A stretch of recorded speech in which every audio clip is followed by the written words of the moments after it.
Baik, bismillahirrahmanirrahim. Assalamualaikum warahmatullahi ta'ala wabarakatuh. Saya ucapkan kepada semua pelajar-pelajar baru Politeknik Nilai bagi sesi Disember 2020. Bersama saya pada sesi kali ini adalah Taklimat Kolej Kediaman. Saya Muhammad Hamizan bin Abdul Hamid selaku Ketua Warden Politeknik Nilai akan berkongsi sedikit input berkenaan tata cara dan juga garis panduan berhubung dengan penginapan di Kolej Kediaman.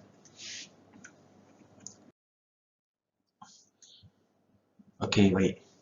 Untuk makluman awak semua, di Politeknik Nilai kita mempunyai keseluruhan 3 blok Kolej Kediaman mewakili Jati, Cengal dan juga Kamsis Meranti. Yang mana untuk blok Jati, ianya akan didiami oleh pelajar siswa, manakala untuk blok kediaman Cengal dan Meranti akan diduduki oleh pelajar-pelajar siswi. Okey, so untuk kapasiti kita ada 300 bilik secara keseluruhan, yang mana kalau kita totalkan untuk ketiga-tiga blok, kita ada lebih kurang 1,200 penghuni, yang mana setiap blok akan ada 4 aras ataupun 4 tingkat. Okey, untuk pengenalan, pendapatan pelajar di Kolej Kediaman Politeknik. Okey, Politeknik menyediakan kemudahan kolej kediaman yang terhad kepada pelajar. Pelajar yang ditawarkan untuk menghuni di kamsis akan ditempatkan seperti yang ditentukan oleh pengarah atau wakil kuasanya. Keputusan pemilihan bagi mendiami kamsis adalah muktamad dan pelajar mesti patuh kepada keputusan yang telah dibuat. Proses penempatan pelajar ke kamsis dibuat setiap semester, yang mana permohonan asrama atau permohonan kamsis boleh dibuat dengan mengisi borang permohonan di dalam SPMP. Ini merujuk kepada jika awak naik ke semester yang lebih atas atau semester yang lebih tinggi, semester 1 nak ke semester 2. Jadi untuk semester 1 awak dah berada di dalam kolej kediaman dan awak ingin memohon semula untuk semester 2, awak ingin menetap di asrama juga untuk semester 2, justru awak perlu buat permohonan lah di dalam SPMP. Pelajar yang ditawarkan kolej kediaman tetapi gagal menghadirkan diri semasa hari pendaftaran tanpa sebab yang munasabah boleh digugurkan kelayakannya. Ini bermaksud sekiranya awak telah pun ditawarkan asrama, awak telah pun berjaya dalam permohonan asrama, tetapi malangnya ada kekangan ataupun ada orang kata apa, perubahan dari sudut keputusan awak memutuskan untuk tidak mendaftar. Jadi kita akan beri sedikit ruang dan peluang untuk awak buat keputusan, dan sekiranya awak tak hadirkan diri semasa hari pendaftaran tanpa sebab yang munasabah, awak boleh digugurkanlah, boleh digugurkan kelayakan bagi mendiami asrama. Jadi poin yang seterusnya, penghuni hendaklah menyemak semua peralatan dan perabot di dalam biliknya dengan melengkapkan borang akuan masuk ke bilik ataupun bahasa mudahnya borang check-in semasa hari pendaftaran. Borang tersebut perlu diserahkan kepada pihak pengurusan kolej kediaman dalam tempoh 3 hari bekerja. Pengarah ataupun wakil kuasanya boleh menarik balik tawaran tempat tinggal di kamsis atas sebab-sebab kepentingan politeknik pada bila-bila masa. Okey, untuk klausa ini, poin ini merujuk kepada sekiranya Politeknik Nilai dilantik sebagai salah satu daripada beberapa kawasan kuarantin berpusat untuk Negeri Sembilan, okey, buat Politeknik Nilai Negeri Sembilan. Jadi jika diberi satu arahan daripada pihak CPRC ataupun pihak MKN, kita perlu akur kepada arahan tersebut, dan pengarah dan wakil kuasanya boleh mengarahkan pelajar-pelajar yang sedang menginap di kolej kediaman untuk diubah ke bilik yang lain lah. Kerana apa? Mungkin blok itu dijadikan pusat kuarantin, so pelajar-pelajar yang ada di blok tersebut, yang menginap di blok tersebut akan dipindahkan ke blok yang lain. Alright, so ini adalah senarai warden bagi setiap blok. Kita mulakan dengan blok Cengal. Okay, untuk makluman awak semua, Setiap aras akan diwakili oleh satu warden, alright, untuk perempuan lah, akan diwakili dan dijaga lah, dijaga oleh warden-warden aras, yang mana kalau kita lihat di sini, aras 1 akan dijaga oleh Puan Syamini, aras 2 akan dijaga oleh Puan Azlifah Azla, aras 3 akan dijaga oleh Puan Nurjanah Lovely Syamini, dan aras 4 akan dijaga oleh Puan Suryanti. Yang mana keempat-empat ni adalah warden yang akan menjaga kebajikan awak, yang akan menjaga awak sepanjang awak berada di Kolej Kediaman. Seterusnya, untuk warden blok Meranti, juga blok perempuan, dijaga oleh Cik Ibramawati Akmal untuk aras 1, aras 2 akan dijaga oleh Puan Azura bin Mat Zahari, aras 3 akan dijaga oleh Puan Nur Adila, dan aras 4 akan dijaga oleh Puan Hazrati. Saya telah letakkanlah nombor telefon sekali. So awak lihat awak di blok yang mana, aras yang mana, awak boleh simpan nombor telefon warden-warden tersebut, dan sekiranya ada apa-apa bantuan ataupun ada kecemasan-kecemasan, boleh terus berhubung dengan warden-warden yang telah pun saya nyatakan. Alright, seterusnya untuk warden Blok Jati, istimewa sikit kerana apa, di Blok Jati ni walaupun ia hanya satu blok, tapi warden yang jaga setiap aras adalah seramai 2 orang. Alright. Untuk aras 1 akan dijaga oleh Dr. Ahmad Nazmi bersama dengan Encik Syuharzi, aras 2 Ustaz Jamali Zamani bersama dengan Encik Muhammad Syahidullah, aras 3 akan dijaga oleh Encik Karun Nizam bersama-sama dengan Encik Taufik Reza, dan aras 4 akan dijaga oleh Encik Syamsul bersama dengan Encik Muhammad Naim. Okey, seterusnya setiap blok kita ada tampal jadual bertugas warden, yang mana warden-warden ini akan bertugas mengikut penggiliran. Okey, agihan kumpulan warden bertugas ni kita dah agihkan dah, dan kita akan tampal di setiap papan carta di ground floor setiap blok. Yang mana untuk malam awak semua, setiap warden blok memang akan bertugas pada setiap hari lah, setiap hari secara penggiliran. Dan warden ini juga akan mula bertugas pada jam 9 malam sehingga 11 malam. So in between waktu itu, antara 9 malam sehingga 11 malam, sekiranya terdapat apa-apa masalah berkaitan dengan kebajikan, kesihatan dan seumpamanya yang berkaitan dengan awak, awak boleh terus berhubung dengan warden yang bertugas. Okey.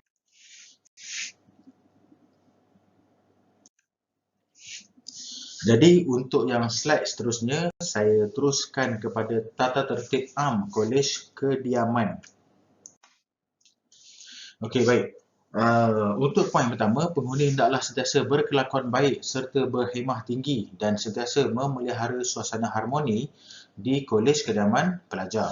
Pelajar yang menetap di Kolej Kediaman hendaklah mengosongkan bilik atau berpindah tempat tinggal sekiranya diarahkan, merujuk kepada keperluan situasi semasa. Ini yang saya kata tadilah di awal-awal slide tadi, merujuk kepada arahan-arahan ataupun lantikan daripada MKN atau KKM mengenai lokasi kuarantin bagi pusat kuarantin Negeri Sembilan.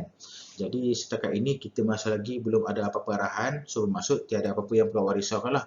Tapi sekiranya ada arahan-arahan yang tertentu dari semasa ke semasa, yang mana MKN ataupun KKM melantik asrama Politeknik Nilai sebagai pusat kuarantin, jadi pelajar-pelajar ini kita akan rujuk dan kita akan pindahkan ke blok-blok yang lain. Okey. Seterusnya pelajar akan dikenakan tindakan tata tertib. Sekiranya membuat ataupun melakukan apa-apa kesalahan-kesalahan yang boleh menyebabkan mereka ni dihukum ataupun yang boleh menyebabkan mereka ni digantung atau disingkirkan daripada Kolej Kediaman.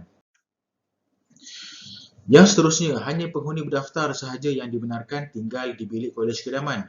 Penghuni Kolej Kediaman tidak dibenarkan memberi tumpang pelajar lain, tetamu atau pelawat di bilik asrama pada bila-bila masa. Okey, untuk poin ini, suka untuk saya berkongsi kepada awak semua yang mana ada dalam kalangan pelajar-pelajar sebelum ini, senior-senior awak lah, yang mana mereka-mereka ini yang sebahagian daripada mereka tinggal di asrama di Kolej Kediaman, dan ada kawan-kawan yang lain di semester sini-sini atas lah, sini-sini atas ni, ada sebagian kawan-kawan mereka ni yang menginap di luar, yang menyewa di luar. Dan pada ketika senggang masa waktu rehat antara slot kelas yang pertama dan juga slot kelas yang kedua ini, mereka mengajak kawan-kawan dia datang lepak dekat asrama, lepak dekat Kolej Kediaman. Ya, betul. Memang pelajar ini, kawan-kawan yang menyewa di luar ini, mereka adalah pelajar politeknik juga. Mereka masih lagi dan mereka adalah pelajar politeknik. Akan tetapi mereka tidak boleh, mereka sama sekali tidak boleh masuk ke dalam kawasan Kolej Kediaman kerana sekiranya berlaku apa-apa musibah seperti kehilangan, kecurian dan sebagainya, kita tak tahu siapa yang buat. Adakah ianya pelajar dalam bilik itu sendiri, ataupun pelajar di aras itu sendiri, atau pelajar yang diajak oleh kawan-kawan untuk melepak di dalam Kolej Kediaman. Jadi kita tak tahu siapa yang kita nak syak. So dengan sebab itulah kita melarang sama sekali pelajar-pelajar yang menyewa di luar untuk masuk ke dalam kawasan Kolej Kediaman yang tidak berdaftar. Pelajar yang duduk luar ni mereka tak berdaftar, jadi mereka tidak boleh sama sekali masuk ke dalam kawasan Kolej Kediaman. Yang seterusnya, semua penghuni bertanggungjawab ke atas bilik, aras dan juga blok secara berkumpulan, dan penghuni tidak dibenarkan membawa sebarang jenis senjata ke dalam Kolej Kediaman. Walau bagaimanapun, pelajar-pelajar yang memiliki peralatan tajam untuk tujuan pengajaran dan pembelajaran, ini berkaitan kuliah lah, perlu memaklumkan kepada pihak pengurusan Kolej Kediaman. Okey, ini merujuk kepada pelajar-pelajar daripada Jabatan Kejuruteraan Mekanikal ataupun pelajar-pelajar daripada Jabatan Agroteknologi dan Bioindustri, yang mana kita faham ada sebilangan pelajar ini memang membawa tools ataupun equipment yang berkaitan dengan kuliah mereka. So pelajar ini perlu memaklumkan kepada pihak Kolej Kediaman supaya kita take note lah, kita take note dan kita rekod supaya tidak terjadilah apa-apa insiden ataupun kemalangan-kemalangan yang kita sendiri tak dapat nak elakkan. Okey.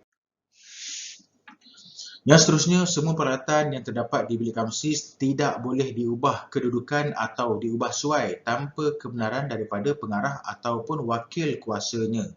Alright, bila mana awak masuk, hari pertama awak masuk ke dalam kawasan Kolej Kediaman, awak masuk ke dalam bilik, awak nampak susun atur dan juga layout, susun atur dan juga layout katil, tilam, loker, meja belajar dan kursi belajar awak susun mengikut apa yang telah diputuskan oleh bomber dan juga pihak penyelamat lah, yang mana sekiranya berlaku apa-apa kecemasan, kebakaran dan sebagainya, itu adalah layout yang diiktiraf, layout yang diiktiraf, kerana kalau kita tahu kalau kecemasan berlaku, awak senang untuk lari, bergegas keluar daripada kawasan bilik. Alright, jadi jangan ubah kedudukan peralatan yang ada di dalam kawasan bilik awak tu. Kebersihan bilik adalah tanggungjawab penghuninya dan penggunaan cadar serta sarung bantal adalah dimestikan. Alright, yang mana kita semua sedia maklum, tilam adalah penggunaan dia adalah secara bersambung-sambung daripada sebelum ini. Okey, so kita tahu yang mana kondisi ataupun condition tilam itu amatlah kita katakan tidak sebersih tilam di rumah. Alright, dan dengan sebab itu kita wajibkan, kita mestikan penggunaan cadar sendiri beserta dengan sarung bantal. Supaya apa?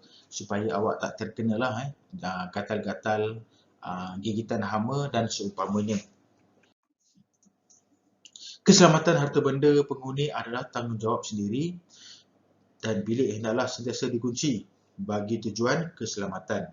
Ini merujuk kepada perihal jagaan barang-barang peribadi awak seperti telefon pintar, laptop ataupun apa sahaja peralatan lain, mahupun dompet awak, duit-duit awak. Untuk perempuan, pelajar perempuan, kita tahu ada dalam kalangan yang memakai pakaian emas, yang memakai alatan pemakaian emas, gelang, cincin, rantai dan sebagainya. Dan kita minta kepada semua pelajar, jagalah alatan barang-barang awak dalam keadaan yang jagalah alatan-alatan awak ni sebaik-baik mungkin. Kerana apa? Kerana sekiranya hilang, memang kita tak akan jumpa dah. Kita memang susah nak jumpa.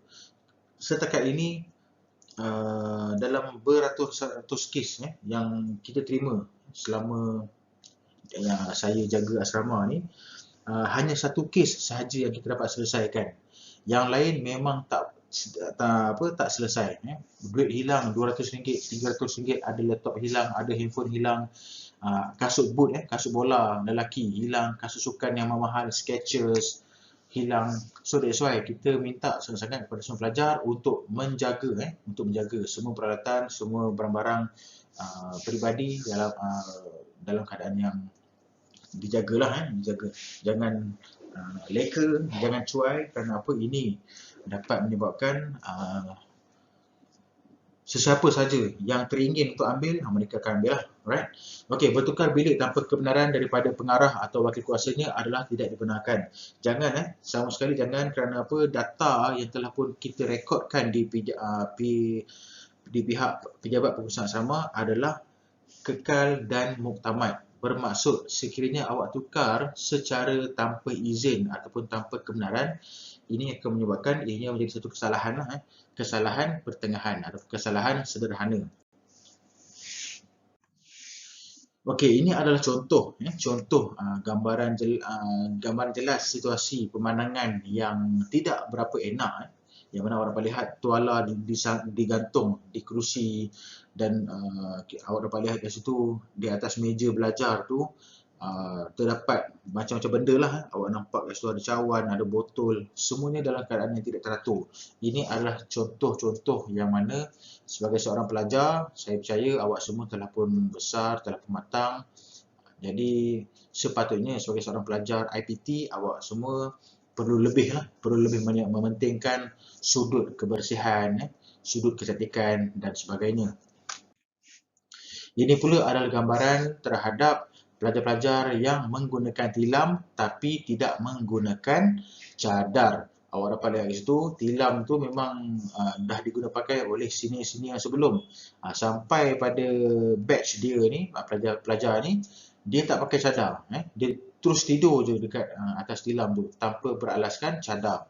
Dan awak dapat lihat di situ, langsir tingkap pun dia buka, dia guna pakai sebagai selimut. Ini menunjukkan satu tindak tanduk ataupun satu attitude yang kita kata tidak bertanggungjawab lah. Kerana kita telah pun pesan kepada pelajar ini untuk pakai cadar, untuk bawa cadar, untuk pakai sarung bantal supaya apa? Supaya nampak satu sudut kebersihan, satu sudut yang cantik lah untuk setiap pelajar-pelajar yang menginap di asrama. Okey. Ini pula adalah gambaran mengenai sampah-sampah lah yang bertaburan di hadapan pintu bilik di Kolej Kediaman lah. Awak dapat lihat kat situ ada plastik jajan, plastik makanan-makanan ringan. Awak dapat lihat ada surat khabar, botol, plastik Oreo, biskut-biskut dan seumpamanya diletakkan di hadapan bilik tanpa segan silu. Letak dalam tong sampah, dia letak depan bilik dia. Ini mengganggu pemandangan dan juga mengganggu sudut kebersihan yang sepatutnya pelajar politeknik amalkan. Juga awak nampak kat sini susun atur bilik yang mana pelajar-pelajar ini sebenarnya telah pun check out di hujung semester. Tapi malangnya dalam kondisi mereka check out, terdapat ada lagi sampah-sampah yang ditinggalkan. Awak dapat lihat di lantai itu ada plastik-plastik, ada kad teruk, ada plastik cawan polistiren dan sebagainya lah. So ini sedikit sebanyak menyebabkan kita terpaksa charge lah. Kita akan charge bilik ni sebagai bilik kotor. Yang mana kalau kita charge bilik kotor, menyebabkan awak tidak akan dapat tengok result awak sehinggalah charge itu dibayar ataupun dilangsaikan. Lepas dah langsai, unit asrama dah buat clearance dan sebagainya, barulah awak dapat lihat result peperiksaan awak untuk semester berkenaan.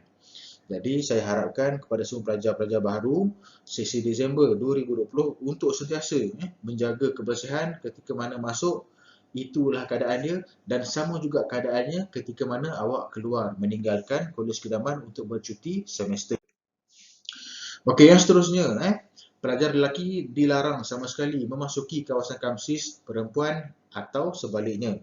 Ini adalah jelas, ini adalah larangan yang amat jelas yang mana pelajar lelaki awak jangan sama sekali pandai-pandai untuk masuk ke dalam kawasan blok kediaman perempuan. Dan pelajar perempuan pun sama, jangan sesekali cuba-cuba untuk masuk ke dalam blok kediaman lelaki. Dan untuk makluman awak, di setiap blok kita akan ada 3 orang pengawal yang akan mengawal di pintu masuk laluan bagi setiap blok. Okey, yang seterusnya, penggunaan peralatan elektrik tanpa kebenaran adalah dilarang. Jadi, untuk pelajar-pelajar semester 1 sesi Disember 2020, saya percaya dalam kalangan awak ada yang membawa heater, ada yang membawa extension, ada yang membawa hair dryer dan seumpamanya. Okey, untuk peralatan yang dibenarkan setakat ini ialah extension dan juga heater sahaja. Pemanas air, pemanas air. Selain daripada itu, kita tidak benarkanlah kerana ianya adalah barang-barang yang dikategorikan sebagai barang-barang yang dilarang. Untuk pelajar perempuan, saya percaya ada dalam kalangan awak yang membawa hair dryer. Jadi hair dryer ini kena simpan lah. Saya percaya ada yang terbawa. Ada yang terbawa semasa hari pendaftaran, tak apa. Sila simpan dan jangan pakai.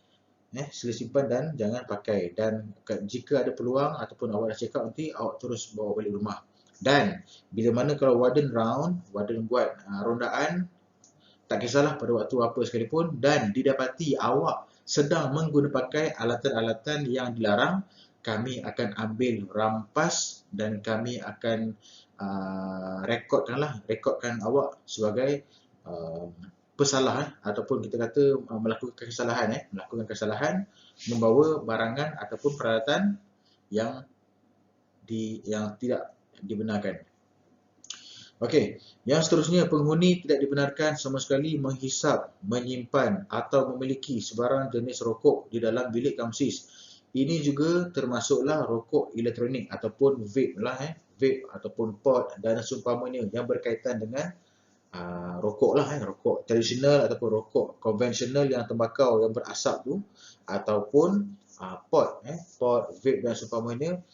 Saya percaya ada dalam kalangan pelajar-pelajar semua yang merokok. Okey, ada yang merokok. Okey, dan bila mana kalau warden naik untuk melakukan rondaan dan didapati pelajar tersebut melakukan kesalahan seperti yang telah dinyatakan, warden memang akan ambil tindakan yang tegas terhadap pelajar-pelajar yang melanggar arahan ataupun undang-undang yang telah kita keluarkan. Okey. Dan segala peralatan yang telah pun saya sebutkan tadi, vape, rokok dan seumpamanya, kita akan rapas dan kita tak akan pulangkanlah. Itu untuk pelajar lelaki dan juga pelajar perempuan. Okey. Yang seterusnya, penghuni kamsis dilarang memasak di asrama. Bermaksud awak tak boleh bawa apa jenis peralatan masak, sama ada dapur gas berserta dengan tong gas ataupun portable stove, dapur masak yang boleh laras ataupun boleh dibawa, itulah portable yang jenis kecil tu lah, portable tu. Tidak boleh masak di dalam kawasan asrama kerana apa? Bila mana ia melibatkan satu unsur pembakaran, dia lah sebab nak bakar ataupun sebab ada api di stove tu kan, dapur tu, kita khawatir akan berlakunya berlakunya kebakaran kebakaran. Api ini kecil-kecil memang kita jadi kawan dia, tapi bila dah tersalah guna, dia jadi besar, kita terpaksa lawan dia, menyebabkan kebakaran dan seumpamanya. Justru pelajar-pelajar memang tak boleh masak, tak boleh bawa pun sebenarnya. Okey. Dan sekiranya terbawa stove ataupun portable stove, sila maklumkan kepada unit pengurusan asrama untuk kami simpan sementara di store kami, dan awak boleh ambil semula bila mana awak habis semester ini untuk check out, untuk balik ke rumah, boleh ambil semula pada pihak Kolej Kedaman. Okey, ini adalah contoh yang mana ini di Bumbung Aras 1. Awak dapat lihat di situ, ini di Blok Jati Di Blok Jati awak dapat lihat ada rokok, potong rokok, ada coki-coki, ada plastik pack, tube Milo, ada plastik biskut dan berbagai macam-macam lagi. Dan awak dapat lihat di situ ada sedikit air-air lah, lopak-lopak kesan daripada hujan. Dan untuk makluman awak, sekiranya air bila hujan dan sampah-sampah ini berkumpul, bila air itu terkena sampah-sampah ini, selang 1 atau 2 hari, ia akan menimbulkan bau yang amat tidak menyenangkan. Okey, so kesianlah kesian kepada pelajar-pelajar daripada arah 1 yang terpaksa menahan bau yang tidak menyenangkan, yang tidak enak ini.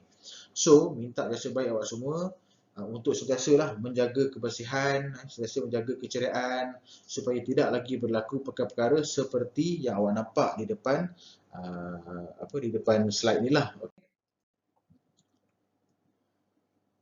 Ini adalah contoh gambar yang kedua, juga di lokasi yang sama. Okey, yang seterusnya juga mengenai tata tertib, sebarang bentuk ragging adalah tidak dibenarkan. Ragging ataupun bully lah, bully. Sama sekali tidak dibenarkan. Dan sekiranya awak dibuli ataupun awak kena ragging dengan kawan-kawan sekelas ataupun kawan sebilik ataupun kawan bilik sebelah, sila maklumkan segera kepada warden ataupun sila maklumkan segera kepada JPKK. Okey, siapakah JPKK? JPKK adalah Jawatan Kuasa Pelajar Kolej Kediaman, yang mana JPKK ini terdiri daripada wakil pelajar. Fungsinya sama seperti MPP, iaitu Majlis Perwakilan Pelajar, cuma pengkhususan kerja dan juga tanggungjawab mereka adalah berpaksikan kepada penjagaan pelajar-pelajar di dalam kawasan Kolej Kediaman. Bermaksud mereka-mereka ini dalam kalangan JPKK adalah tulang belakang kepada warden-warden untuk membantu menjalankan tugas-tugas yang diarahkan dari semasa ke semasa oleh pihak warden lah. Alright. Justru sekiranya berlaku sebarang bentuk ragging ataupun awak ada apa-apa maklumat berkenaan ragging, ada pergaduhan dan sebagainya, sila maklumkan dengan kadar segera. Okey, yang seterusnya, penghuni tidak boleh menghalang pegawai, warden ataupun mana-mana staf yang dilantik daripada memasuki bilik penghuni untuk menjalankan tugas. Okey, ini untuk makluman awak lah. Warden boleh masuk ke dalam kawasan blok kediaman pada bila-bila masa yang dia rasa perlu.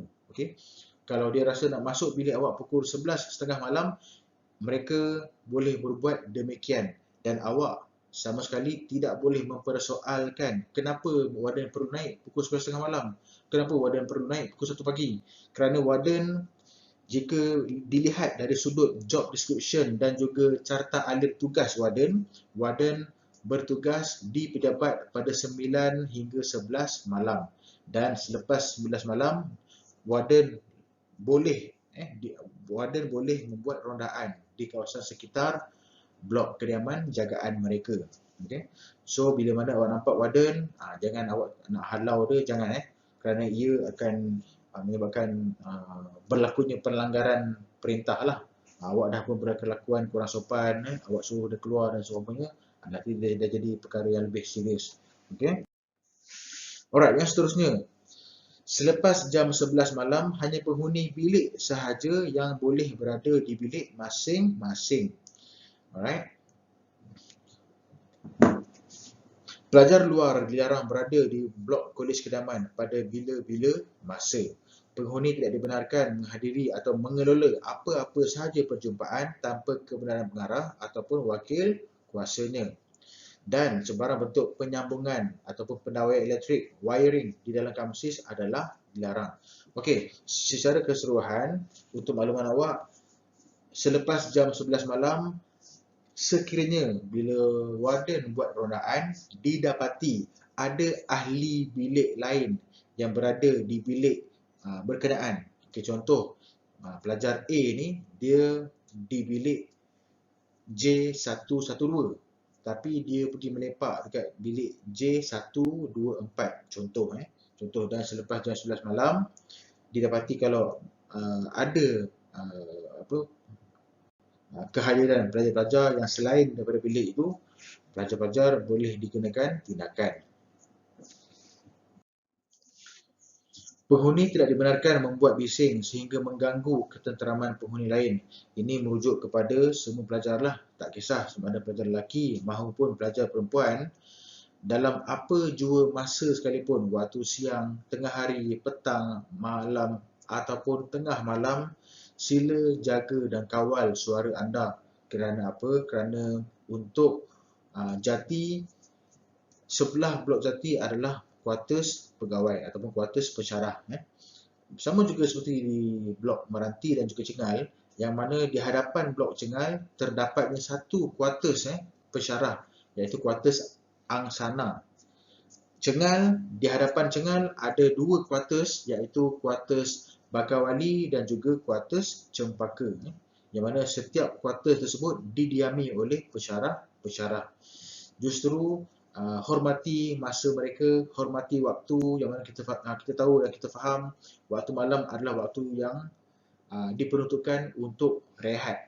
Jadi pelajar-pelajar walaupun nak buat apa jua kerja-kerja, assignment dan seumpamanya pada waktu malam, sila jaga dan kawal suara. Jangan buat bising sehingga mengganggu ketenteraman penghuni lain dan mengganggu ketenteraman pensyarah-pensyarah yang yang berada di kawasan berhampiran dengan blok kediaman awak. Yang seterusnya, peralatan muzik seperti gitar, drum dan sebagainya adalah tidak dibenarkan. Ini merujuk kepada alatan muzik lah, alatan muzik yang boleh mengeluarkan satu bunyi yang mengganggu, tak kira waktu sekalipun, okey, sama sekali tidak dibenarkan. Alright. Penghuni dilarang memasuki kawasan kediaman kaki tangan kecuali dengan kebenaran pengarah ataupun wakil kuasanya. Okey, ini bermaksud, contoh pelajar A ni pada pukul 10 malam dia pergi ronda-ronda dekat depan kolej kediaman dan dia rasanya teringin nak masuk nak tengok apa yang ada dekat kuartus staff tersebut. Okey. So itu sama sekali tidak dibenarkan dan ianya dianggap sebagai satu bentuk pencerobohan. Alright, satu bentuk pencerobohan. Jadi elakkanlah daripada memasuki kawasan kuartus ataupun kawasan rumah staf ataupun kawasan rumah pensyarah pada bila-bila masa juga.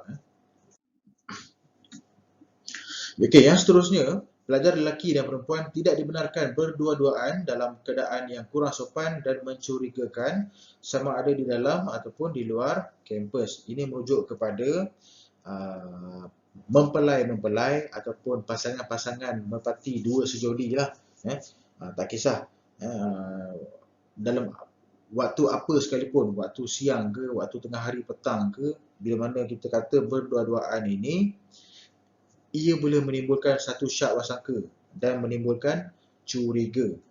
Walaupun kita tahu mereka ni dah pun dikira sebagai pasangan, tapi jangan ditonjol-tonjolkan dan dilihat oleh orang lain. Cukup sekadar ianya disimpan di antara mereka berdua sahaja. Okey, yang mana kita faham ini adalah kawasan kampus dan hormatilah undang-undang telah pun ditetapkan. Sekiranya ditangkap berdua-duaan dalam apa jua keadaan yang mencurigakan, tindakan juga boleh dikenakan ke atas mereka. Yang seterusnya, jimatkan penggunaan elektrik dan air. Penghuni mesti mematikan lampu dan kipas apabila meninggalkan bilik. Okey, dan saya percaya ada dalam kalangan awak nanti bakal memulakan kelas perkuliahan awak secara face to face bagi yang face to face ataupun mungkin secara online. Okey. Untuk mereka yang mengadakan kelas secara face to face ataupun bersama muka, bila mana meninggalkan bilik untuk ke kelas kuliah, sila pastikan lampu dan kipas ditutuplah. Itu adalah satu amalan yang biasa, amalan standard. Even dekat rumah kita sekalipun, mak ayah kita akan sentiasa pesan, kalau nak keluar, tolong tutup lampu, tolong tutup kipas, air jangan bazir dan sebagainya. Ini adalah arahan-arahan ataupun undang-undang yang kebiasaan dipakai. Bukan sahaja di kolej kediaman, tapi juga di rumah awak, rumah kediaman awak bersama keluarga. Okey, yang seterusnya, penghuni dilarang sama sekali memelihara atau menternak apa-apa sahaja jenis binatang di dalam bilik ataupun di kawasan kolej kediaman. Merujuk kepada pernyataan ini, apa sahaja binatang, kucing, tikus, hamster, sugar glider, haiwan-haiwan eksotik seperti iguana, labah-labah, ular, apa sahaja, apa sahaja binatang tidak dibenarkan sama sekali. Kerana apa? Kerana boleh menjejaskan ataupun boleh menimbulkan satu bahaya kepada orang lain lah, kepada rakan-rakan bilik dan sebagainya. Okey, ini adalah contoh kad keluar harian dan malam. Okey, ini untuk makluman awak. Bagi semester ini, kita tidak mengguna pakailah, tidak mengguna pakai kad ini sehingga diberitahu. Kerana untuk makluman awak, awak semua tidak dibenarkan untuk outing ataupun keluar sepanjang tempoh awak berada di dalam sesi akademik, sesi kuliah akademik. Tapi ini adalah secara gambaran jelas lah. Okey, ini adalah contoh kad keluar masuk yang mana diguna pakai oleh senior-senior awak sebelum ini untuk urusan outing. Mereka nak keluar outing untuk beli barang, beli keperluan-keperluan seperti makanan, minuman, pakaian dan seumpamanya lah. Mereka akan mengguna pakai kad ini. Okey.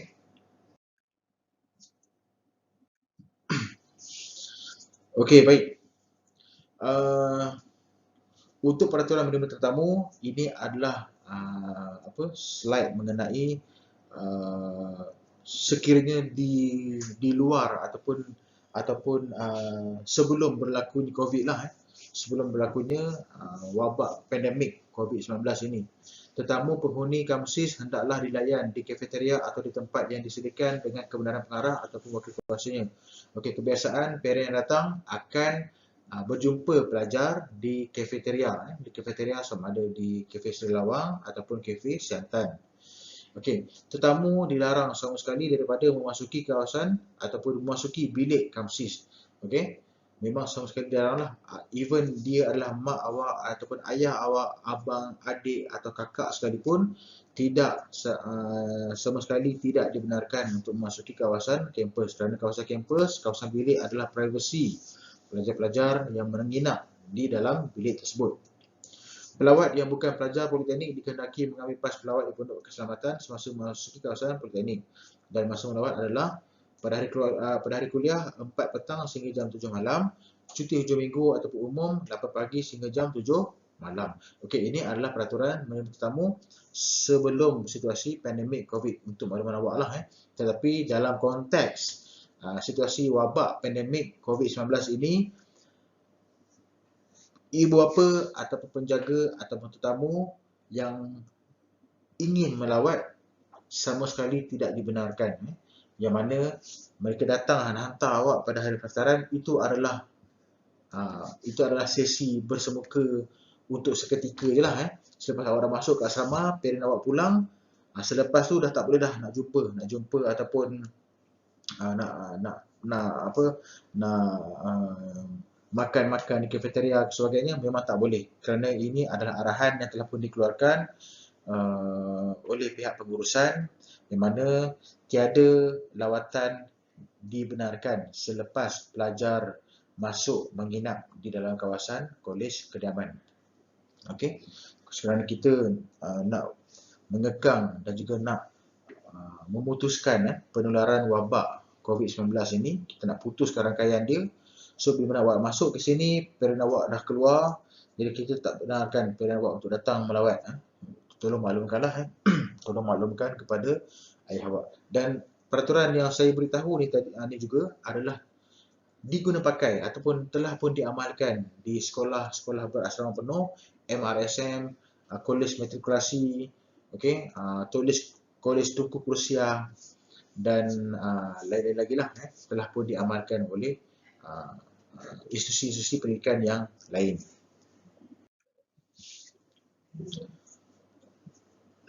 Okey, untuk peraturan berpakaian, alright, setiap penghuni yang masuk ataupun yang pergi ke kafeteria hendaklah berpakaian kemas, pakaian sukan seperti seluar pendek yang lusuh dan berpeluh, pakaian tidur, pyjamas ataupun baju singlet, kain pelikat, kain batik tidak dibenarkan di dalam kawasan kafeteria. Pakaian tidak boleh disangkut pada tingkap atau mana-mana tempat lain melainkan pada ampaian yang telah pun pihak pengurusan sediakan. Penghuni hendaklah sentiasa berpakaian kemas dan tidak menjolok mata pada setiap masa di dalam kawasan kolej kediaman. Memakai pakaian yang dianggap kurang sopan seperti seluar pendek, baju yang tidak berlengan atau pakaian yang bertulis kata-kata yang hina, logo parti atau mempunyai gambar-gambar atau lukisan yang tidak bersesuaian dengan budaya ketimuran juga tidak dibenarkan. So justru kepada pelajar-pelajar yang nak ke kafeteria untuk urusan penempahan makanan, untuk tempah makanan, sila ikut sila ikut etika yang telah pun dia beritahu. Jangan awak datang ke kafeteria pakai baju tidur. Baju yang sepatutnya awak pakai di dalam bilik, awak pakai untuk ke kafeteria. Sama sekali tidak boleh. Okey? Ada yang nak pakai jeans, ada yang pakai seluar pendek. Tidak boleh sama sekali. Dan sekiranya ditangkap, anda boleh dikenakan tindakan tata tertib. Rambut hendaklah sekemas. Okey? Pelajar lelaki dilarang memakai sebarang perhiasan diri. Contoh subang, gelang, apa sajalah barang bentuk perhiasan sama sekali dilarang. Bagi pelajar-pelajar non-Muslim, lelaki, saya percaya ada dalam kalangan awak yang memakai subang, ada yang memakai gelang dan sebagainya, dan itu adalah juga dilarang, kecuali pakaian-pakaian sembahyang seperti gelang tali. Gelang tali dibenarkan. Kerana apa? Kita di sini mengambil kira faktor secara menyeluruh. Kita tidak menghalang dan kita sama sekali tidak kita sama sekali tidak menghalang apa sahaja amalan-amalan agama bagi setiap pelajar-pelajar yang amalkan agama tersebut. Tetapi dalam satu keadaan atau satu situasi yang masih lagi menghormati agama yang lain dan mengikut etika dan peraturan yang telah pun kita keluarkan. Namun, begitu, pelajar lelaki dibenarkan memakai cincin sahaja, cincin batu ataupun cincin perhiasan di jari sahaja. Itu sahaja yang dibenarkan setakat ini. Selain daripada itu, tidak dibenarkan. Yang seterusnya, semua pelajar adalah dilarang daripada memakai seluar jeans dan juga sebarang bentuk seluar jeans. Apa sahaja jenis seluar jeans? Sama ada seluar jeans yang jenis lusuh, yang jenis kebiru-biruan yang pekat, yang koyak-koyak rabak, apa saja pattern, apa saja jenis, apa saja fashion, Yankee, ada yang jenis straight cut, slim fit, apa sahaja yang berkaitan dengan jeans sama sekali dilarang. Okey, yang seterusnya, penghuni yang hendak menggosok pakaian mereka hendaklah membuat demikian di bilik yang telah pun kita khaskan. Okey, untuk makluman awak, di setiap aras kita ada dua wing, kita ada pecahan dua wing. Wing A sayap kanan, wing B sayap kiri. Dan setiap wing ini kita telah bekalkan, kita telah pun sediakan bilik gosok bersama-sama dengan pantry. Bilik gosok ini untuk tujuan menggosok pakaian awak lah, untuk gosok tudung, seluar, baju kemeja dan sebagainya. Dan di pantry untuk memasak masak air lah, untuk masak air, untuk masak Maggi dan lain-lain yang ringan-ringan. Okey, berkaitan keselamatan, kebakaran dan juga bantuan kecemasan. Sekiranya berlaku apa jua kecemasan yang memerlukan rawatan segera seperti gejala demam, muntah, pengisian asma atau lain-lain penyakit, sila beritahu wakil pelajar iaitu JPKK dan warden bertugas dengan segera. Okey, yang mana JPKK juga sama seperti warden, setiap aras akan ada JPKK yang akan menjaga awak semua. JPKK ini akan dibekalkan kepada setiap aras, mereka akan jaga beras awak. Mereka akan jaga aras awak dan mereka ini akan concern lah tentang apa saja jua permasalahan, apa jua isu-isu berbangkit mengenai bilik awak. Okey, awak boleh salurkan kepada JPKK. JPKK ini sebagai wakil pelajar yang akan membantu apa jua yang awak rasa kurang senang mengenai kebajikan, kesihatan dan sebagainya. Dan JPKK ini akan maklumkan kepada warden bertugas dengan kadar segera. Kerana mereka, JPKK ini mempunyai akses yang dekatlah dengan warden-warden. Okey, seperti yang saya maklumkan sebelum ini, JPKK ini merujuk kepada Jawatan Kuasa Pelajar Kolej Kediaman dan setiap aras blok kediaman ada JPKK yang bertugas. Bermaksud JPKK akan bertugas pada setiap malam. Okey, yang seterusnya, jika penghuni sakit, rakan sebilik atau searasnya bertanggungjawab melaporkan kepada warden dengan kadar segera. Okey, sebagai contoh, pelajar bilik Cengal 201. Ada kawan dia ni dalam bilik yang sama demam, demam. So apa yang kawan ini perlu buat ialah kawan dah terlantar lah, yang si B ni dah terlantar lah. So si A ni, pelajar A ni, dia perlu inform kepada JPKK untuk kita kena pastilah sejauh mana tahap tahap kesihatan tu lah. Demam dia macam mana. Kalau demam yang ringan ataupun sekadar batuk sesama yang ringan, kita akan bekalkan dengan ubat. Kita akan bekalkan dengan ubat. Dan kalau memerlukan dia untuk ke klinik, kita akan kita akan bawalah, warden akan bawa pelajar itu ke klinik. Dan kebiasaan untuk malam awak, pada waktu malam memang tiada klinik kerajaan yang dibuka. Justru klinik yang dibuka hanyalah klinik swasta sahaja yang berada di Bandar Estek. Dan klinik berkenaan beroperasi selama 24 jam. Okey, warden boleh membawa, warden boleh menjadi wakil untuk membawa pelajar berkenaan ke klinik sekiranya perlu untuk mendapatkan bekalan ubat dan seumpamanya. Akan tetapi bayaran adalah melalui duit poket ataupun duit perbelanjaan pelajar itu sendiri. Alright. Yang seterusnya, pelajar yang menerima, mengetahui atau mengesaki apa-apa jenis ancaman atau ugutan hendaklah melaporkan dengan segera kepada pengarah ataupun wakil kuasanya. Okey, bermaksud kalau awak memang tak ada akses lah untuk terus ke pengarah. Jadi siapakah wakil kuasanya? Wakil kuasa adalah merujuk kepada warden-warden ataupun ketua warden sendiri. Apa saja bentuk ancaman, apa saja bentuk salah laku ataupun pelanggaran undang-undang. Contoh kalau dia kata, "Encik, saya ada dapat info malam ni ada sebilangan pelajar dia merancang untuk fly, untuk keluar pagar, panjat pagar, lompat pagar dan seumpamanya." Jadi apa yang awak perlu buat ialah awak perlu laporkan situasi tersebut kepada warden petugas ataupun melaporkannya kepada JPKK. Ada yang bawa arak, ada yang bawa barang-barang terlarang seperti dadah, ganja. Sila maklumkan kepada pihak pengurusan warden. Okey. Okey, ini adalah makluman daripada HCP. Okey, bagi kes kecemasan, sila hubungi penasihat akademik sekiranya perkara atau kecemasan tersebut di dalam waktu bekerja. Alright. Untuk warden asrama, meliputi waktu malam dan juga hari cuti, juga dengan kadar segera. Okey, siapakah penasihat akademik? Penasihat akademik adalah pensyarah ataupun mentor ataupun kita istilahkan sebagai ayah angkat ataupun ibu angkat yang dikhususkan kepada setiap kelas yang awak ada di jawatan akademik lah. Sebagai contoh, DLS 1A. DLS 1A ni dia punya penasihat akademik dia. Penasihat akademik ni biasa kita panggil dengan kata nama pendek PA lah, PA, penasihat akademik.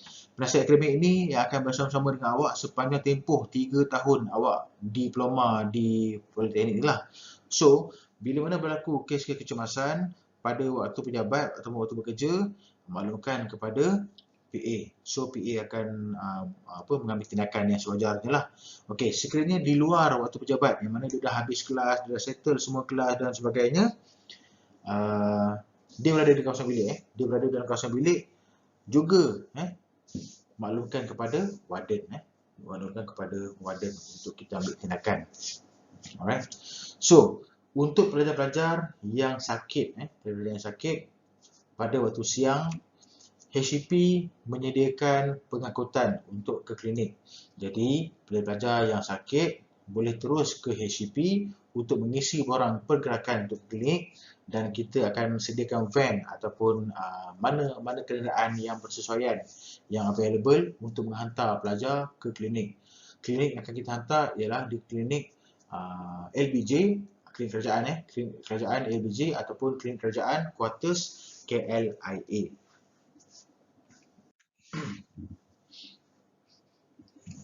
Okey, yang seterusnya ialah pelajar-pelajar yang tinggal di kolej kediaman tidak dibenarkan membawa kenderaan. Alright.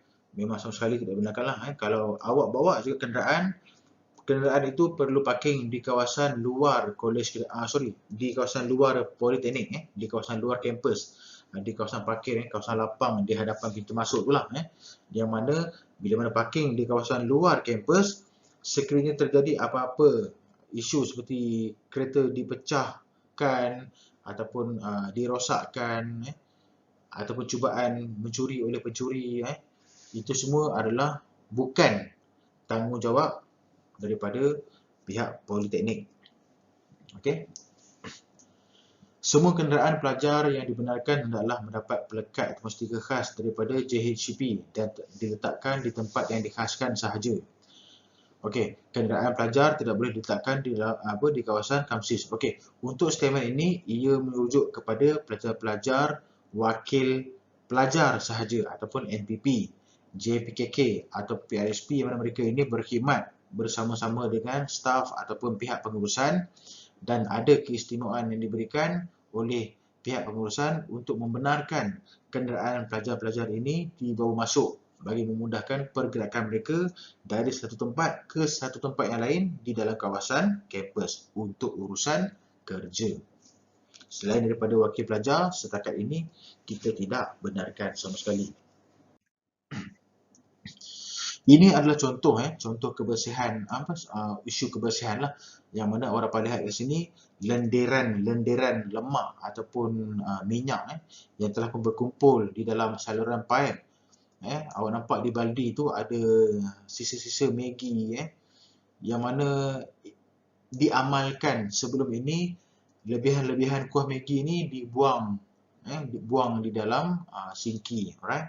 Dibuang di dalam sinki menyebabkan bila mana lama kelamaan saluran paip menjadi clogging ataupun tersumbat. Dan bila mana tersumbat, sinki tu tak dapat nak serap lah air basuhan tangan awak tu. Awak basuh tangan, tapi air tak turun-turun ke dalam lubang sinki disebabkan oleh berlakunya clogging. Dan bila mana kita panggil technician, kita panggil wakil yang menyelenggarakan saluran paip ini, bila kita buka saluran paip tu, didapati inilah dia seperti awak dapat lihat, macam-macam benda lah kat situ. Ada lemak, ada sisa makanan, ada sisa Maggi, ada kertas, ada tali, macam-macam dan bau dia juga amat tidak menyenangkan. Okey, ini juga gambaran lah mengenai pelajar-pelajar lelaki, yang bermain bola sepak. Lepas habis main bola sepak, lumpur-lumpur tanah yang melekat di paku kasut bola tu ataupun stud boot dia tu, dia balik ke asrama, dia masuk dalam shower ataupun bilik mandi, dia ketuk kat situ. Dia ketuk sehingga terkeluar gumpalan-gumpalan tanah, gumpalan-gumpalan tanah lumpur yang melekat di stud dia tu. Dan tanah tu dia biar macam tu je, menyebabkan yalah, satu pemandangan yang tidak enak lah. Dan kawan-kawan yang nak mandi tu pun rasa macam tak bersih, spoil rasa nak mandi. Sebab apa? Terdapatnya gumpalan-gumpalan tanah tadi ni. Okay. Ini juga salah satu tambahan contoh keadaan, gambaran keadaan sinki yang mana orang dapat lihat ada lekatan-lekatan minyak. Minyak ni tak lain tak bukan minyak sisa makanan daripada makanan yang awak beli di kafe, kuah tom yum ke, apa sambal ke, ataupun mungkin kuah Maggi ke, yang mana minyak-minyak ini melekat di di sinki lah. Dan awak dapat lihat di dalam lubang tu, di kawasan kap lubang sinki tu ada puntung rokok pun ada kat situ juga. Okay. So puntung rokok ni bila mana dia dah hisap rokok dia check kat situ, dia matikan bara dan dia biar je kat situ, menyebabkan sampai satu ketika puntung tu masuk ke dalam lubang dan lama kelamaan menyebabkan berlakunya sumbat, saluran paip yang tersumbat. Ini juga tambahan keadaan di dalam bilik shower. Awak dapat lihat kat sini daki-daki ataupun kotoran-kotoran yang melekat di dinding. Jika kita fikirkan secara logik, kalau awak mandi di dalam shower ni, awak mandi air yang keluar tu adalah air bersih. Alright. walau tempias macam mana sekalipun daripada shower yang turun ke kepala awak atau ke badan awak tu, tempias tu juga kalau kena tiles di dinding di kawasan sekitar bilik air tu juga dalam keadaan yang bersih. Tapi kita pelik kenapa dinding ini kotor. Okey, bila kita selidik, kita siasat, didapati pelajar-pelajar sebelum-sebelum ini mereka celebrate birthday kawan-kawan mereka menggunakan tepung, menggunakan tanah. Dia buat Maggi, dia campur tepung, dia campur dengan pasir, dia campur dengan rumput, nak prank member dia dia nak prank. Lepas tu tengah malam tu dia kata, dalam bilik air tu ada surprise untuk kau. Lepas tu member dia pun pergi dalam bilik air. Tepat jam 12, surprise, pop dia simbah air daripada atas. Lepas tu pula dengan segala Maggi, dengan segala tanah, rumput, apa sahaja barang-barang yang nak campur dalam tu, telur lah, semua memang bau tu tidak enak lah. Bau tidak enak dan kotor pun dibiarkan begitu sahaja. Dibiarkan begitu. Dan 2-3 hari, beginilah keadaan dia, melekat di dinding dan menyebabkan pemandangan yang tidak enak. Tidak enak lah untuk kita lihat. Okey, dan kesemua, teman-teman awak semua, kesemua tata cara ataupun tata tertib yang saya bacakan tadi tu adalah merujuk kepada Akta 174, Akta Institusi Pelajaran dalam kurungan Tata Tertib 1976 dan pindaannya adalah pada tahun 1997, yang mana Akta 174 ini adalah akta yang dipakai oleh semua institusi pendidikan sama ada sekolah menengah berasrama, kolej matrikulasi, mana sahaja institusi pengajian, politeknik, kolej komuniti, universiti awam maupun universiti swasta. Akta ini terpakai dan juga dipakai oleh institusi yang telah pun saya sebutkan. Okey, dan Akta 174 ini juga telah pun dirangkumkan di dalam buku panduan dan peraturan am pelajar politeknik Kementerian Pengajian Tinggi Malaysia dalam kurungan BPPA. Okey, yang seterusnya orang dapat lihat tombol pintu tombol pintu yang pecah tombol pintu yang pecah ini adalah salah satu contoh vandalism lah. Vandalism yang mana pelajar ni dia nak keluar pergi toilet sebenarnya. Alright, nak keluar pergi toilet dan tiba-tiba bila dia habis, dia dah settle, selesai urusan di toilet, dia nak masuk kat bilik, dia cek, alamak, kunci dia tertinggal ataupun terlupa bawa lah, bermaksud kunci tu ada dalam bilik, dia dekat luar dan bilik tu pula terkunci. Jadi dia pun tak tahu macam mana nak buat. Sedangkan kalau ikutkan, pelajar boleh maklumkan kepada JPKK Aras untuk mendapatkan kunci master ataupun master key. Tapi pelajar ni dia main hentam je, dia sesah pintu tu, dia pecahkan pintu tu sehingga berlakulah keadaan seperti ini.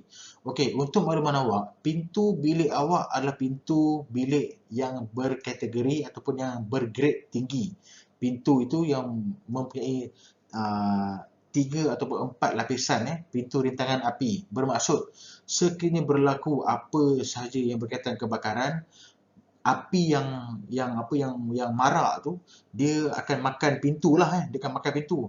Tapi pintu spek pintu bilik awak ni ianya amatlah tinggi. Bermaksud api tu dia susah nak makan api tu susah nak makan pintu tu. Sebab apa? Pintu tu banyak lapisan. Bila banyak lapisan, api lambat nak makan pintu tu, awak ada masa untuk selamatkan diri. Dan sebab itulah pintu ini sekeping harga dia mahal. Difahamkan oleh pihak pengurusan sekitar sekeping pintu ni harga dia sekitar 400 ke 400.5. Tak silap saya lah. Dan bila kita campurkan dengan sistem kunci dan sebagainya, harga dia akan menjadi lebih mahal lah. Akan tetapi pelajar ni pun saya tak tahulah dia tahu ke dia tak tahu ke dia pecahkan je pintu tu. Itu adalah satu tindakan yang tidak wajar dan sama sekali tidak bertanggungjawab. Kalau pelajar terkunci bilik-bilik di asrama, contoh kawan A pun kunci tertinggal, kawan B, semua keempat-empat semua kunci tertinggal dalam bilik. Pintu tu dia lock dia ada dalam dia keluar, dia pergi bilik kawan dia, ada yang pergi kafe beli makanan dan seumpamanya lah, ada yang pergi toilet. Bila nak masuk je, semua alamak, habis keempat-empat semua kunci kat dalam. Sila laporkan perkara itu kepada JPKK. JPKK akan bantu awak untuk dapatkan master key. Okey. Akan tetapi untuk maklumat tambahan, kita akan kenakan sedikit surcharge ke atas ganti rugi kunci yang tertinggal. Kerana apa? JPK perlu pergi ke pejabat untuk ambil master key. JPK kena patah balik ke bilik awak untuk serahkan kunci master tu. JPK kena bukakan untuk awak. Dia kena hantar semula kunci tu ke pejabat asrama, ke safe room tu. Kemudian dia kena patah balik, banyak kerja. So that's why kita perlukan surcharge. Kita akan charge awak lah atas kecuaian. Okey, ini adalah gambaran seterusnya tentang pintu bilik lagi. Awak nampak kat situ, pintu tu banyak lapisan dia dan juga dipecahkan. Ini adalah faktor-faktor vandalism lah. Kes-kes vandalism yang berlaku sebelum ini di dalam bilik Kolej Kedaman lelaki. Jadi saya minta yang sebaik awak semua, saya pohon kepada awak semua, sila elakkan dan janganlah berbuat begini. Kerana apa? Ini adalah untuk kegunaan pada masa-masa yang akan datang juga. Kalau satu pintu dah rosak, kita nak order satu pintu lain, menyebabkan bilik ini terpaksa ditutup buat sementara sehinggalah pintu yang kita tempah tu sampai. Jadi dah efek lah. Kesian kepada kawan-kawan. Bila rosak ni nampak sakit mata lah. Sakit mata, pintu pecah, nampak memang tak elok lah pemandangan tu.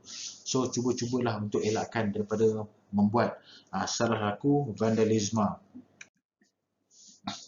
Alright, dan seterusnya adalah berkenaan katil. Awak dapat lihat di depan di depan slide ini, katil yang mana tilam dia okey, tapi katilnya bengkok. Okey, ini berlaku di mana? Di blok Meranti. Awak nampak kat situ ada chop tagging M. M tu mewakili Meranti. 2 tu mewakili aras awak. 2 Meranti. 2 tu nombor yang pertama selepas huruf tu adalah mewakili aras. Dan 2 nombor yang di belakang adalah nombor bilik. Bermaksud M tu adalah blok Meranti, 2 tu adalah aras 2 dan 13 itu ialah bilik yang ke-13. Yang B yang belakang tu adalah katil B. Dalam bilik kita ada 4 katil, katil A, B, C dan D. Bayangkan untuk blok perempuan sampai bengkok katil. Bermaksud saya pun tak tahu apa yang mereka lakukan sehingga katil yang sebegitu kuat struktur binaan dia, katil besi tu, katil besi. Setakat 1-2 orang kalau duduk nak baring pun saya rasa memang tak ada masalah. So perempuan ni bukannya berat-berat pun, tapi boleh jadi bengkok. Jadi saya mungkin dapat agaklah kemungkinan besar mereka ini melakukan adegan-adegan gusti ataupun apa sajalah yang berkaitan dengan tak tahu bergaduh ke, bergusti ke, apa sajalah yang dirasakan mungkin aktiviti atau pergerakan yang lasak dalam satu bilangan pelajar yang ramai di atas katil tersebut sehinggakan katil tersebut bengkok. So bila dah bengkok ni memang tak ada pilihan lain lah.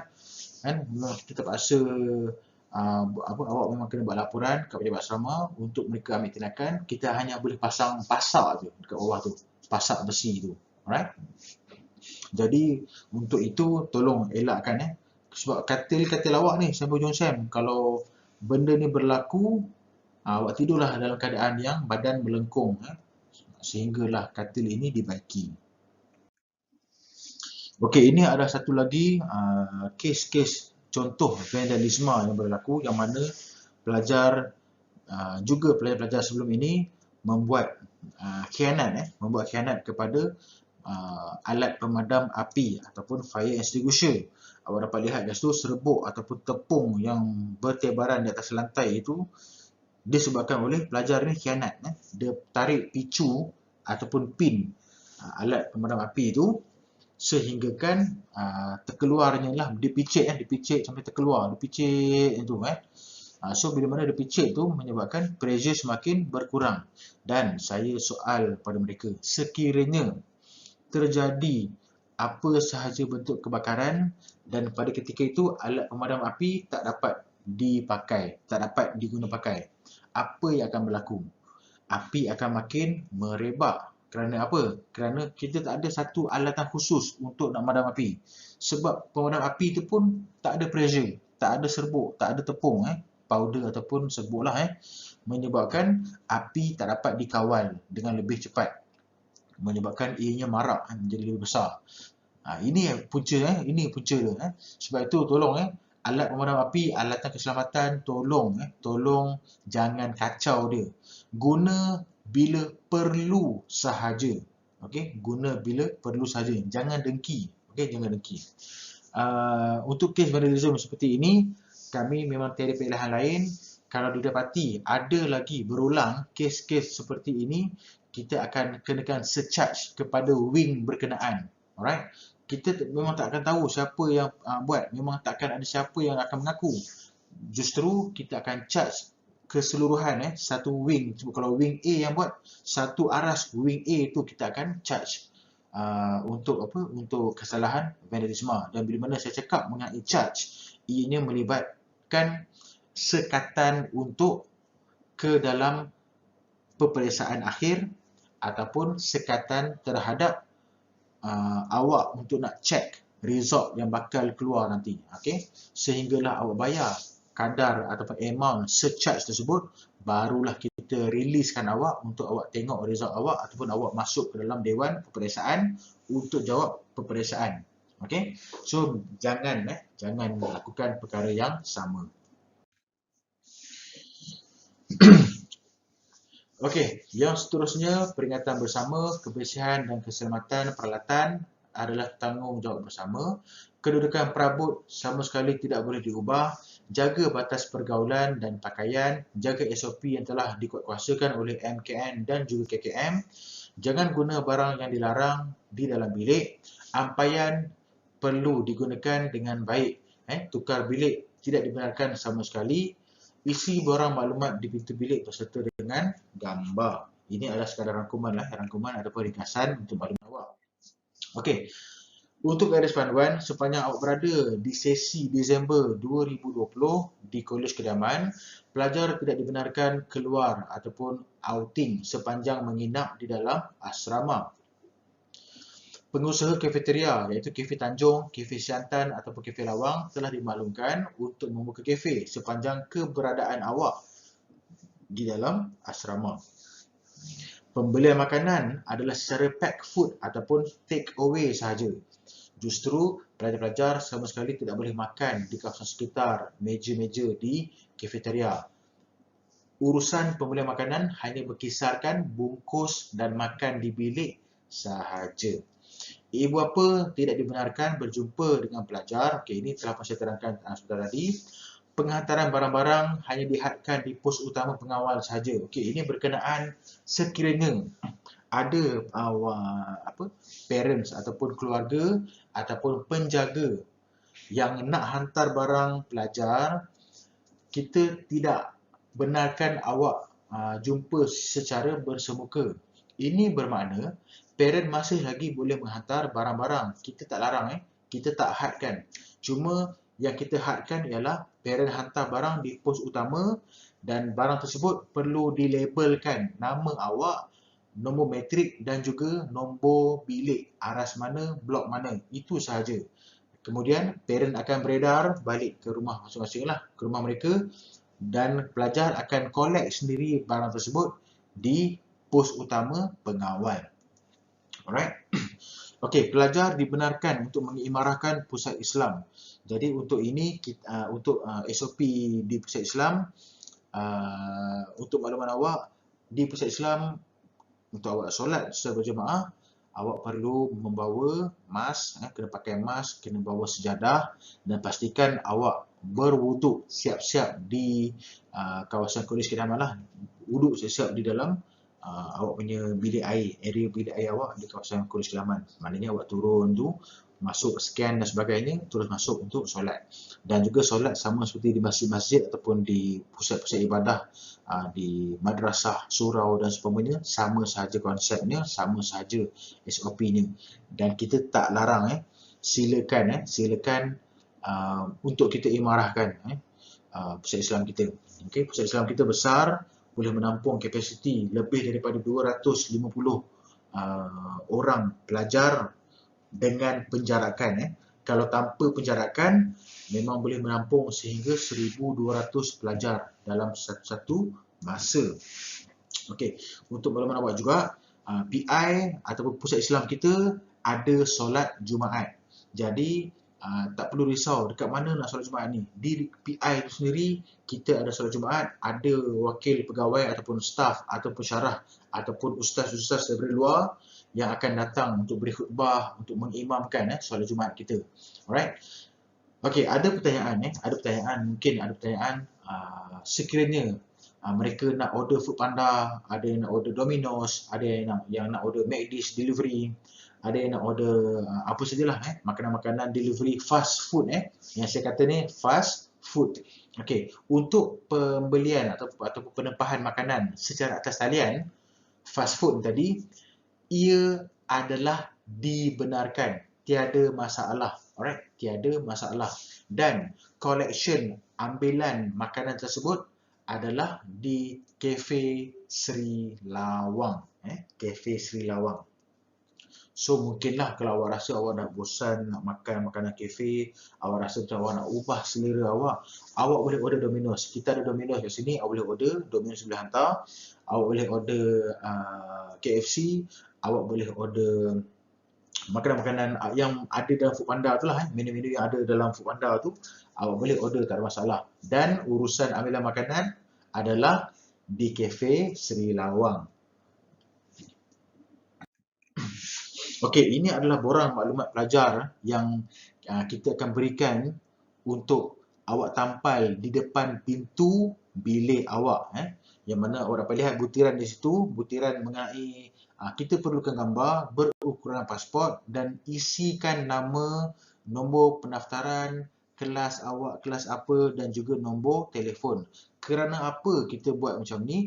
Untuk kita buat pengecaman. Sekiranya terjadi apa-apa kecemasan ataupun kita nak kenal pasti siapakah pelaku-pelaku kesalahan ataupun apa sajalah yang melibatkan kita perlu kita perlu mencari seseorang ataupun kita perlu mencari pelajar-pelajar untuk kes-kes yang tertentu. Kita perlukan butiran-butiran ini untuk ditampal, dipamerkan di depan pintu bilik. Justru saya minta awak semua sila lengkapkan butiran berkenaan supaya mudah di pihak kita lah, di pihak pengurusan asrama, di pihak pengurusan warden maupun JPKK untuk mencari sekiranya diperlukan untuk untuk mencari awak pada ketika itu untuk kes-kes yang tertentu. Okey, dan itu sahaja daripada saya, taklimat yang sedikit sebanyak dapat memberikan input kepada awak semua berkenaan tata cara dan juga undang-undang garis panduan penginapan di Kolej Kedaman Politeknik Nilai Negeri Sembilan. Dan untuk itu, sekali lagi saya ucapkan tahniah dan selamat datang kepada semua pelajar-pelajar baharu sesi Disember 2020. Semoga berjaya dan diharapkan agar apa yang saya terangkan sebentar tadi dapat sedikit sebanyak awak ikut dan awak patuh dan elakkanlah daripada melakukan apa jua kesalahan yang boleh menyebabkan awak dikenakan tindakan. Dan oleh itu saya akhiri taklimat Kolej Kedaman Politeknik Nilai bagi sesi Disember 2020 dengan Assalamualaikum warahmatullahi taala wabarakatuh.